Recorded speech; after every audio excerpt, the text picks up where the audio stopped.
भरण, पोषण, उत्सर्जन ये जो क्रियाएं हैं, अगर इन क्रियाओं में कर्म हानि हुई है, मतलब क्या भरण प्रक्रिया बिगड़ी हुई है, पोषण प्रक्रिया बिगड़ी हुई है, उत्सर्जन प्रक्रिया बिगड़ी हुई है, तो सिर्फ ये प्रक्रियाएं बिगड़ी हैं, लेकिन यकृत, प्लीहा और मूत्रपिंड ठीक है, ऐसी कंडीशन में क्या चिकित्सा करनी चाहिए, ऐसा एक क्वेश्चन था। तो मतलब क्या है कि क्वेश्चन एक्चुअली में ऐसे था कि यकृत, प्लीहा और मूत्रपिंड जो है जब बिगड़ते हैं, तब भरण, पोषण, उत्सर्जन बिगड़ता है। तो उसकी चिकित्सा हम यकृत, प्लीहा, मूत्रपिंड से कर सकते हैं। लेकिन मान लो कि भरण, पोषण, उत्सर्जन प्रक्रियाएं सिर्फ बिगड़ी है, और ये जो यकृत, प्लीहा, मूत्रपिंड अवयव है, ये अवयव नहीं बिगड़े हैं, तब हम क्या करें? क्योंकि भरण बिगड़ा है, पोषण बिगड़ा है, उत्सर्जन बिगड़ा है, लेकिन ये अवयव नहीं बिगड़े हैं, इस अवस्था में हम क्या करें?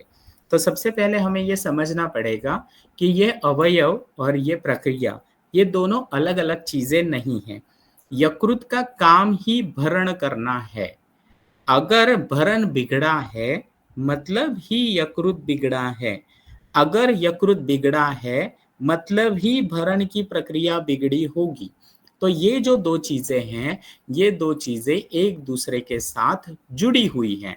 जैसे हमारा शरीर और हमारी आत्मा एक दूसरे के साथ जुड़े हुए हैं। अब आत्मा जो है वो क्या है, वो जब तक है तब तक ही ये शरीर काम करेगा, या शरीर जब तक है तब तक ही आत्मा को उसका घर मिलेगा। तो ये दोनों का संबंध जैसे है, वैसे ही भरण और यकृत इन दोनों का संबंध है। पोषण और प्लीहा इनका संबंध, सॉरी, भरण और प्लीहा इनका संबंध है, पोषण और यकृत इनका संबंध है, और उत्सर्जन और मूत्रपिंड जो है इनका संबंध है। तो ये अवयव जो है, वो अवयव और ये प्रक्रियाएं अलग अलग नहीं हैं, ये सब जो है वो एक साथ ही है। यानी एक बिगड़ा है तो उसका कर्म बिगड़ेगा, या फिर कर्म बिगड़ा है इसका मतलब ही वो काम करने वाला अवयव बिगड़ा होगा। इसीलिए हमें चिकित्सा करते समय यकृत, प्लीहा और मूत्रपिंड इनका परीक्षण करना चाहिए।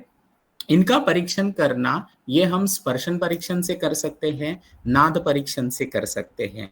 अब इसको कंफर्म करने के लिए हम प्रश्न परीक्षा भी तो कर सकते हैं। तो प्रश्न परीक्षा में हमें पता चल सकता है कि रुग्ण को भूख लग रही है कि नहीं लग रही है। अगर उसको भूख नहीं लग रही है, मतलब ही कहीं ना कहीं दोष होगा। तो भले ही स्पर्शन तक वो आपको स्पर्शना सहत्व, पीडना सहत्व, प्लीहा नहीं दिखा रहा है, लेकिन जब आप नाद परीक्षण करेंगे तो स्रोतोसों में अवरोध आपको दिखाई देगा।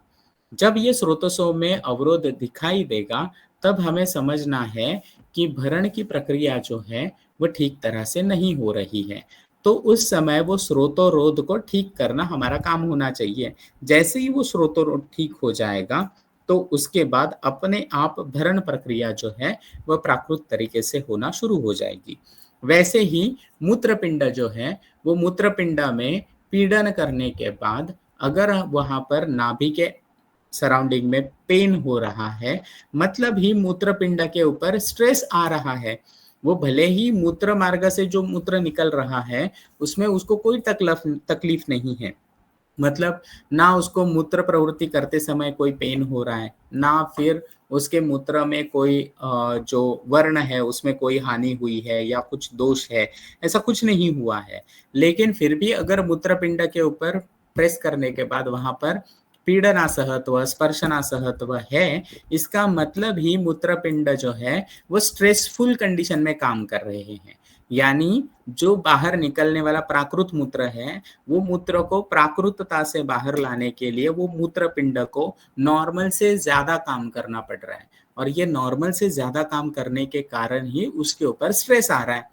वो स्ट्रेस जब आएगा उसके बाद में उसको अपना कर्म हानि जो है वो स्पर्शना सहत्व और पीडना सहत्व से हम जान सकते हैं।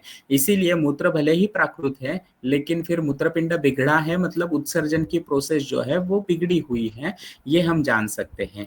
तो ये तीनों जो अवयव और ये जो तीनों प्रोसेसेस है, ये एक दूसरे के साथ में जुड़ी हुई हैं, वो एक दूसरे से अलग नहीं है।